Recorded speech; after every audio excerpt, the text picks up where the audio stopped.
Credit cards ruin people's lives. This is something that most people think to be the case, and that's just not true. Credit cards are a piece of plastic with numbers on it that we use to pay at the store. They don't make decisions for themselves, they're inanimate objects. People make decisions, so it's important to educate people on topics like credit so they can use that responsibly and empower themselves later in life to use it the right way.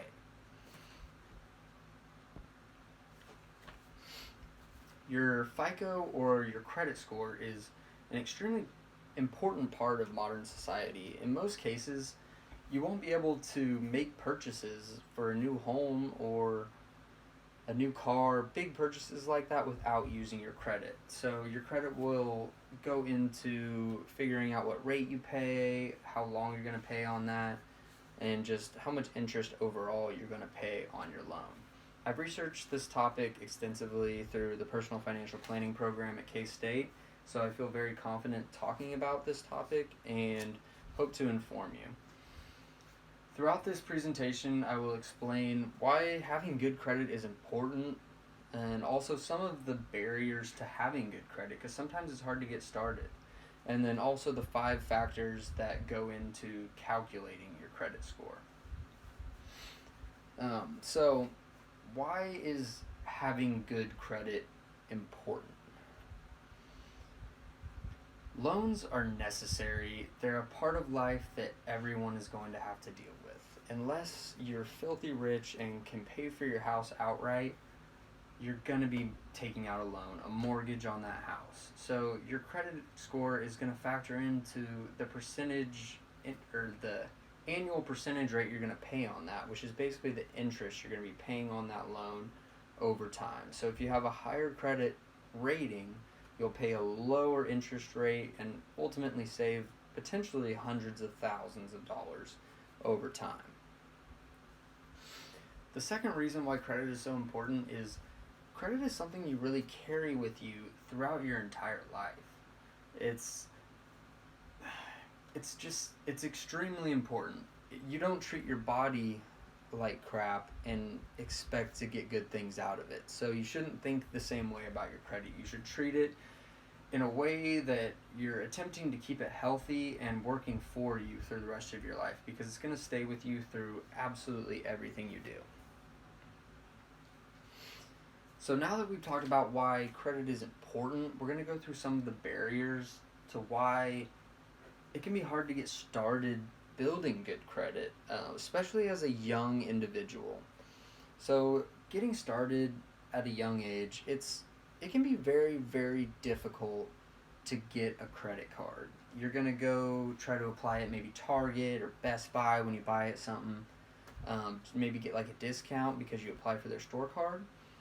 You're probably going to get declined because you don't have much income as a young individual. Those credit agencies are not going to trust you to pay back the amount that they're willing to loan you. So there's a high probability that you're going to get declined for a lot of those cards. So it just makes it really difficult to kind of get into using credit. And that's something we need to fix as a society. So to try to establish your credit, though, maybe as a student, you can go for like pre-approved student cards. They probably won't have the best rates on them, but they will approve you, so you'll at least be able to use your credit and build your score over time. The second reason why it's kind of hard to get into building your credit score is credit is scary. For the most part, we don't learn anything about credit or credit cards, anything financially at all in high school. There's no financial literacy in the United States in general. So this is just people are uneducated on the topic, and it scares them, and they're scared to dive deep into it because they've heard so many bad stories of how people's lives have been ruined through credit. And it's really sad because credit is a great way to show that you're really responsible and really save you a lot of money over time financing big purchases. So now that we've kind of talked about why credit is important and some of the barriers getting into credit, I want to talk about your credit score itself.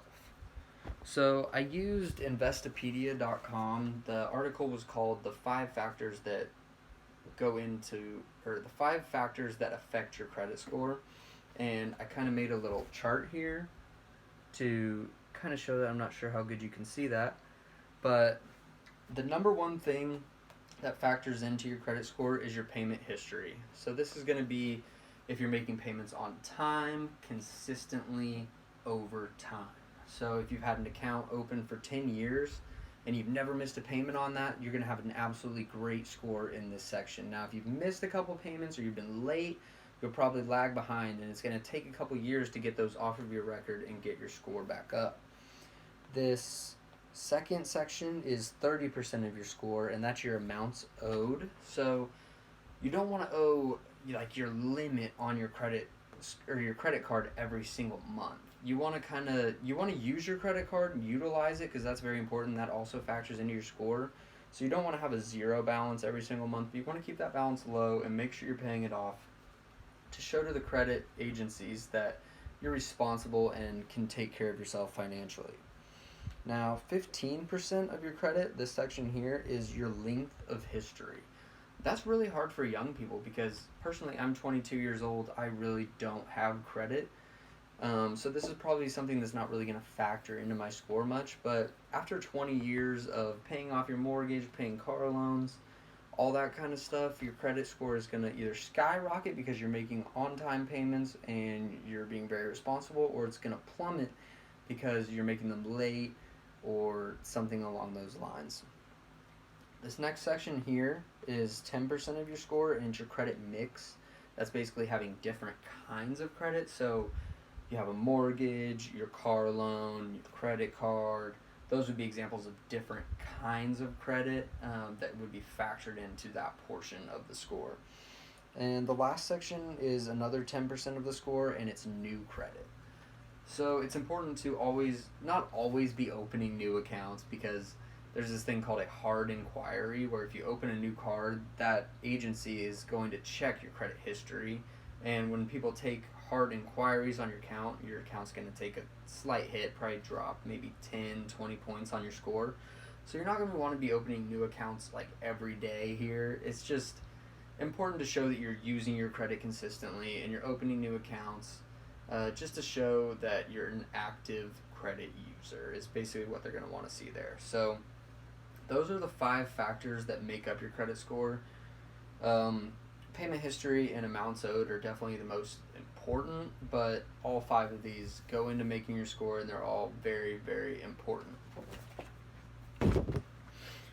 So now that I have kind of explained why credit is important, some of the barriers into why it's hard to get into credit, and the 5 factors of your credit score, I hope that you are kind of more educated on this topic. I know I'm not a professional, but just learning the key aspects of what goes into your credit score can be very important, because you can pinpoint maybe somewhere where you've gone wrong, or something that you can kind of touch up and make better in the future to get your credit score to go a little bit higher.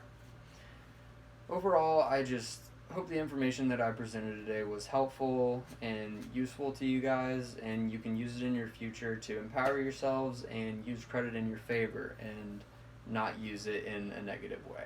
Thank you very much for listening. Have a good one.